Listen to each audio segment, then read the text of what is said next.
My brother looked at my daughter and snorted. Guess brain skipped her generation. My 7-year-old daughter just looked down. I said, "Then I'll pull the tutoring money for your son. He's been failing quietly anyway." My brother's face dropped. My mom said, "Let's not ruin dinner."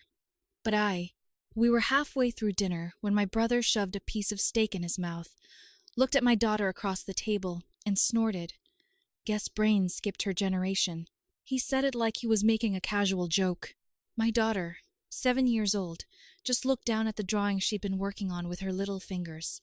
I had bought her those crayons last minute at a gas station, knowing this dinner would drag and knowing no one here would make her feel welcome. She didn't say a word, but her face changed, and that was enough. I didn't even look at him. I just cut another piece of chicken and said flatly, "Then I'll pull the tutoring money for your son. He's been failing quietly anyway." The room went dead. Mark froze. His wife coughed into her napkin and glanced at my mom, who finally looked up like someone had changed the channel from her favorite show. "Let's not ruin dinner," my mom said, like it hadn't already been ruined years ago. But I was already past that. This wasn't the first time he said something like that. It wasn't even the 10th. He always found some way to jab at me or my daughter like it was harmless family teasing, except it never went the other direction. Mark was always the one my mom backed. Boys. He failed out of 2 colleges and still got his car lease co-signed, married a woman who sneers at everything I do, and Mom still acts like she's the next coming of Mary Poppins. Meanwhile, I raised my daughter alone, worked 3 jobs, paid for every penny of our rent, and still got talked about like I was the family cautionary tale. The tutoring thing that had been a secret. A little kindness I extended to help Mark's kid, even though his wife once told her friends at a birthday party that Irene's daughter looks like she eats glue. I was in the kitchen when she said it. He didn't know. Or maybe she did and didn't care. And here's the real part, the truth I hadn't said out loud until that night. I was done being the quiet one. Something flipped in me watching my daughter shrink down like that. This was the last time she'd be made to feel less in a room full of people who weren't more. I didn't say anything else for the rest of dinner. Just watched, observed, took mental notes. Their comfort, their little smug glances, their fragile little world. They didn't know what I knew. They didn't know about the job Mark's wife almost lost and begged me not to tell Mom about. They didn't know I'd seen the second credit card bill Mark was hiding under a fake email account. They didn't know I had receipts, actual ones, for things my mom thought she was helping her precious boy with that were really going into his wife's designer bag habit. "Let's not ruin dinner," my mom had said. Fine. I wouldn't ruin this dinner. But the next one, I was going to burn it down. The next morning, I didn't even have to think about it. I woke up early, made my daughter breakfast, got her ready for school, and while she brushed her teeth, I pulled out the old shoebox from the top of my closet. It was full of things I'd held on to. Not because I planned to use them, but because I knew one day I might have to.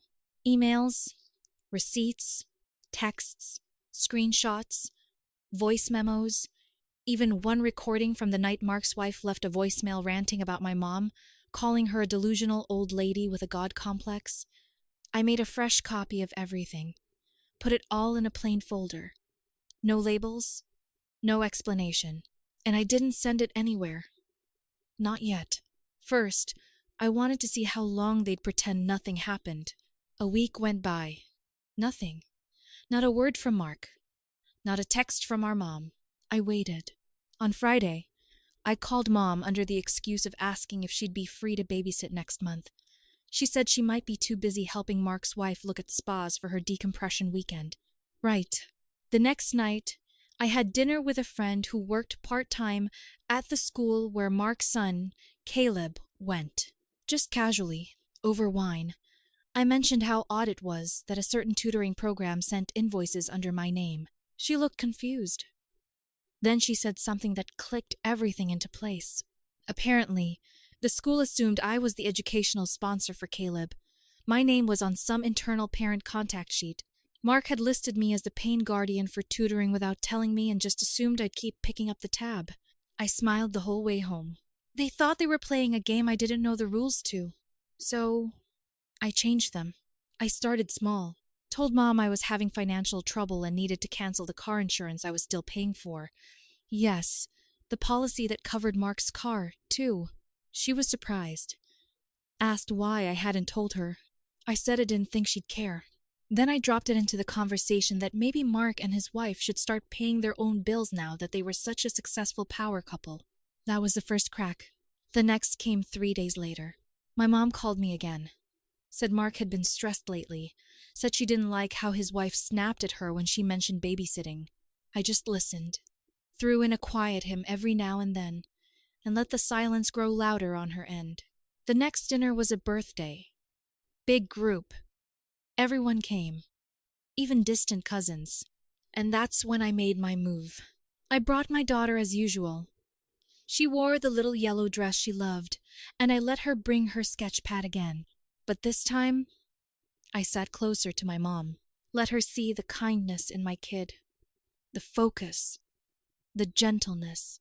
Mark's wife showed up 40 minutes late in a sequin blazer and told the server she needed room temperature, sparkling water, or nothing. Mark looked tired. Not his usual smug self. I could see it even before I said a word. And then I passed the folder right into his hands under the table. No warning, just said, "You should probably read that when you're alone." He didn't even look up. Just nodded slowly. I had expected rage. What I got instead was fear. I wasn't the failure anymore. I was the threat. And they all knew it. I thought the folder would scare him. I didn't expect it to break him. Mark didn't open it that night. I know because he called me at 2:17 a.m. and asked me one question. Just one. Why do you have all this? Not what is this? Not how long? Not where did you get it? Why? That was unexpected. I told him the truth. I said because no one ever listened when I talked. Because every time I tried to explain something, Mom said I was being dramatic, because his wife assumed I was stupid, and because people like that always forget one thing. The quiet one is usually paying attention. He didn't argue. He didn't threaten. He just went quiet for a long time. Then he said something that caught me completely off guard. She's been lying to me too. I hadn't planned for that. He came over the next day while my daughter was at school. No warning. Just showed up looking like he hadn't slept. He brought the folder with him unopened.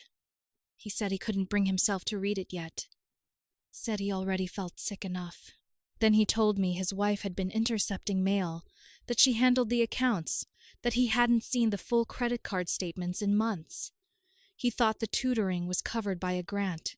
He thought the car lease was almost paid off. He thought Mom knew everything. None of that was true. Here's the part that still makes my stomach tighten. He asked me if I thought Mom would hate him if she knew. That was the moment I realized something important. Mark wasn't just spoiled. He was scared. He had built his whole life on being the favorite, and now it was cracking, and he didn't know who he was without it. I didn't comfort him. I didn't need to. That same week, his wife did something stupid, something bold. She went to my mom and asked for more money. Straight up said Mark was overwhelmed and needed support. Used words like family obligation and sacrifice. My mom called me after. Her voice sounded different, sharper. She asked me why Mark's tutoring invoices had my name on them, why the car lease renewal had come to her address instead of his, why there were late notices she'd never seen before. I told her I had paperwork. I didn't raise my voice. I didn't accuse. I just said I was tired of cleaning up, messes no one thanked me for. There was a long pause. Then she said she needed time. The unexpected part came 2 days later. My mom showed up at my place unannounced. Not alone. Mark was with her. His wife wasn't. She sat on my couch and asked me to show her everything. All of it. Emails, receipts, messages, the recording. I watched her read, her face changing line by line. I watched her finally see the version of her golden child she'd never allowed herself to imagine. Mark stared at the floor the whole time. When it was over, my mom didn't cry. She didn't yell. She just said something that made my hands shake. I need to talk to her. And after that, things are going to change. I nodded because I already knew they would. And for the first time, I realized this wasn't just about revenge anymore. Something bigger had started. Something none of us could undo. The fallout didn't happen with fireworks. It started with silence. 3 days went by without a single word from Mark's wife, which was weird because she was the type to send 3-paragraph texts over a parking space. Then, on the 4th day, she made her move. She posted a long, vague rant on Facebook about betrayal, jealous relatives, and how some people pretend to help your family while secretly plotting against you. She didn't name names, but everyone knew. It was supposed to make her look like a victim. But here's the thing. When you've spent years treating people like garbage, nobody rushes to defend you when you cry foul. The comments weren't what she expected. One of her cousins asked if this was about the credit card stuff. Another old high school friend commented, "Maybe it's karma." The post disappeared an hour later. Mark called me the next morning.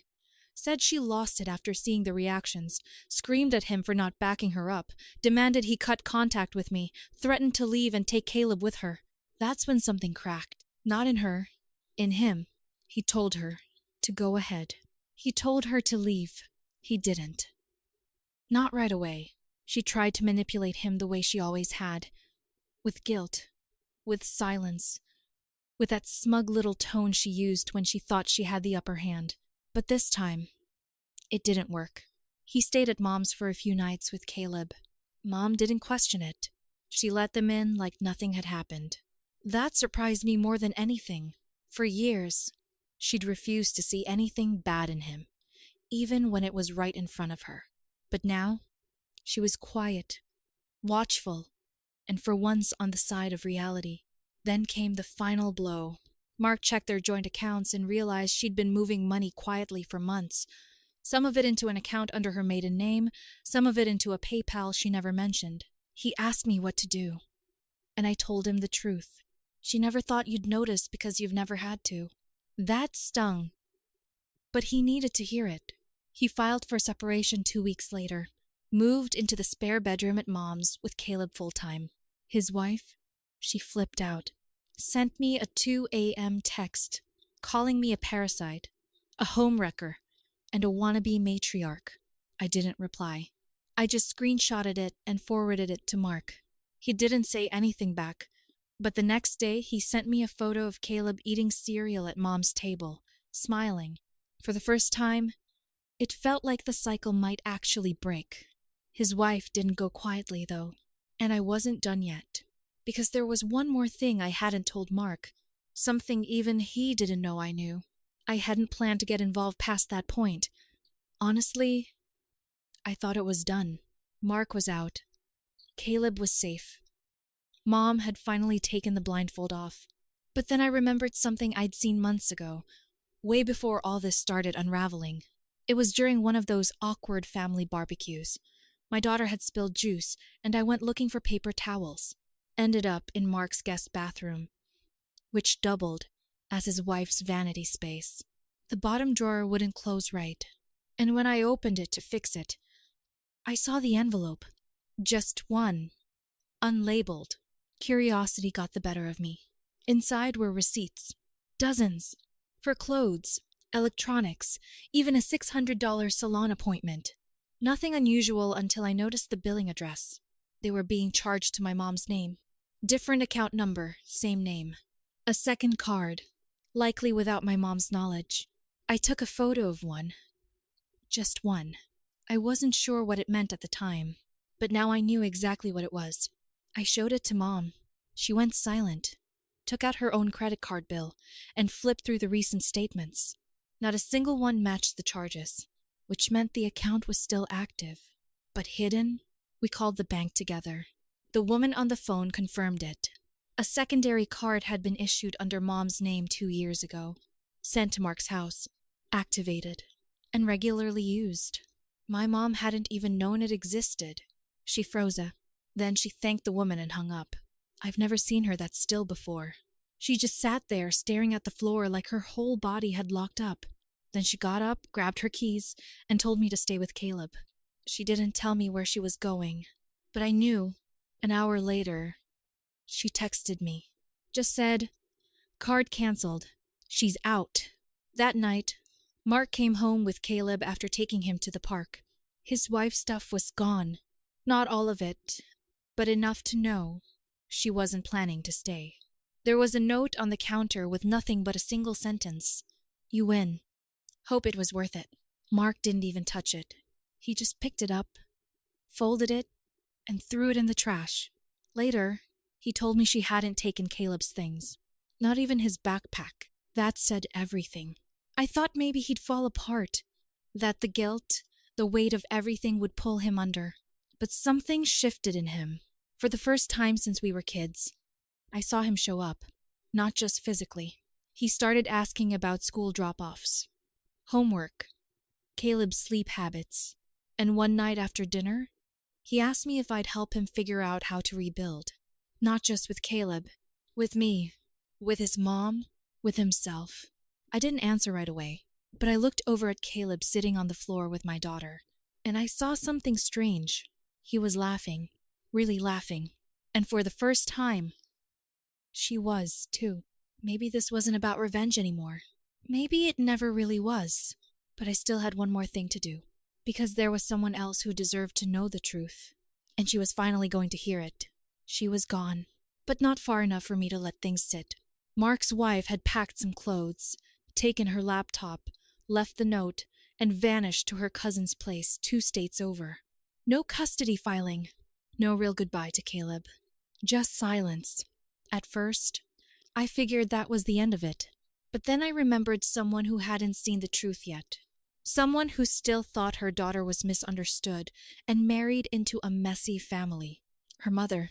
This woman once told me over holiday pie that I should be more approachable because her daughter found it hard to relate to single mothers.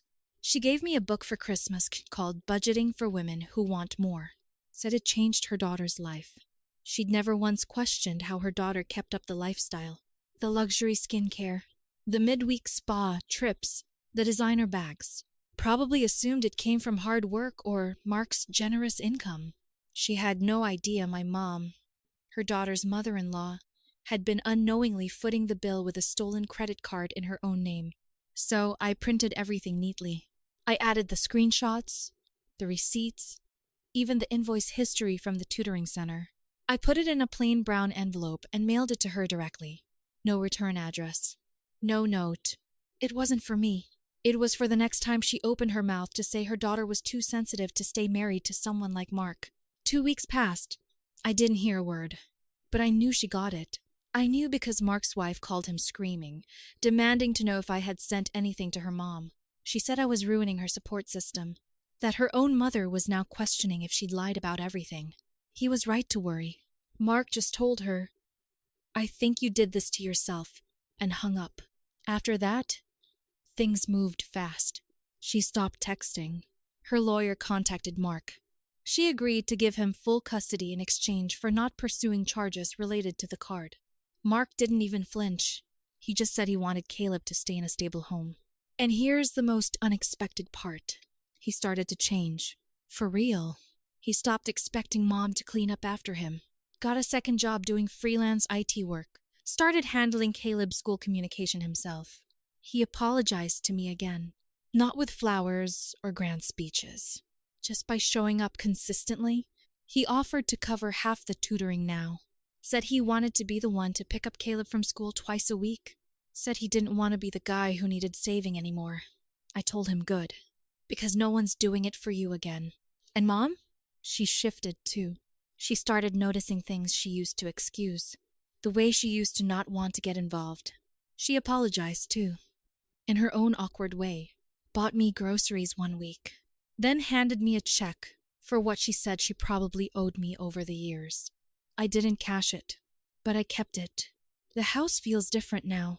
Some nights, Caleb and my daughter fall asleep on the couch watching cartoons, heads leaning together. Other nights, we eat together. Not like before, not stiff and polite, but real, laughing, talking. No one pretending. Last week, my daughter drew a picture. 4 people. Hands held. Mark, Caleb. The words, "This is family."